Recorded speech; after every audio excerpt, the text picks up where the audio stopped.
नमस्कार, मी मोनिका शर्मा आणि आपण पाहत आहात लोकसेतू मराठी न्यूज चॅनल। तर चला पाहूया आजच्या बातम्यांमध्ये काय खास आहे। अक्राणी तालुक्यातील 4 ग्रामपंचायतीतील कथित भ्रष्टाचाराविरोधात आमरण उपोषण 10 दिवस उलटूनही प्रशासनाची दखल नाही।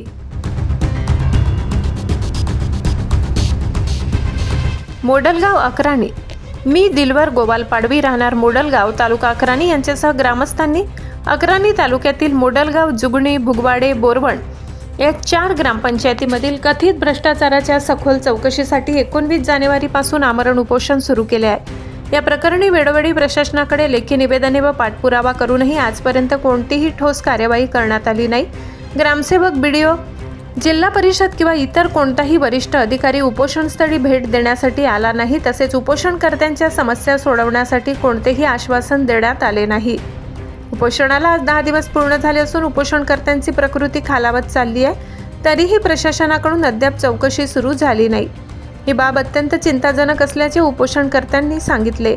प्रशासनाने तातडीने दखल न घेतल्यास यापेक्षा अधिक कडक स्वरूपाचे उपोषण करण्याचा इशारा उपोषणकर्त्यांनी दिलाय। शासनाने या प्रकरणात त्वरित हस्तक्षेप करून संबंधित ग्रामपंचायतींची सखोल चौकशी करावी अशी मागणी जोर धरू लागली आहे। दिलवर गोवाल पाडवे, राहणार मोडलगाव, अक्राणी तालुक्यातील मोडलगाव येथे आम्ही 19 जानेवारी 2026 पासून उपोषण करत आहात।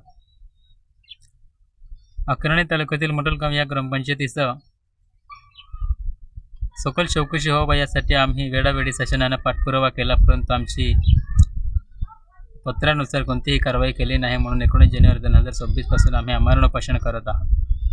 परंतु आजवर वरिष्ठ अधिकारी, कोणतेही ग्रामसेवक किंवा बीडीओ किंवा जिल्हा परिषदकडून कोणतेही कर्मचारी येऊन आमची समस्या त्यांनी सोडवण्याचे प्रयत्न केलेले नाही किंवा कोणतेही आश्वासन दिलेले नाही।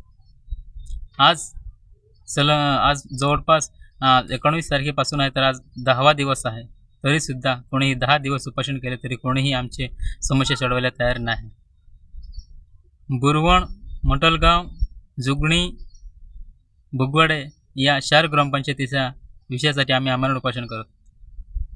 परंतु आज बोरवण, भुगवड सर्व ग्रामपंचायतीचा जेवढे बी उपोषण करत आहे यांची प्रकृती जे तब्येत आहे ते खराब झालेली आहे, परंतु आजवर कोणतीही चौकशी झालेली नाही। म्हणून आम्ही अजून याच्यापेक्षाही कडक उपोषण करण्याचे नियोजन घेतलेलं आहे। लोकसेतू मराठी न्यूजसाठी प्रतिनिधी सुरतान पावरा, धडगाव। साठी एवढंच। ताज्या घडामोडी, स्थानिक बातम्या आणि महत्त्वाच्या अपडेट्स जाणून घेण्यासाठी आमच्या लोकसेतू मराठी न्यूज चॅनलला सबस्क्राइब करा। धन्यवाद।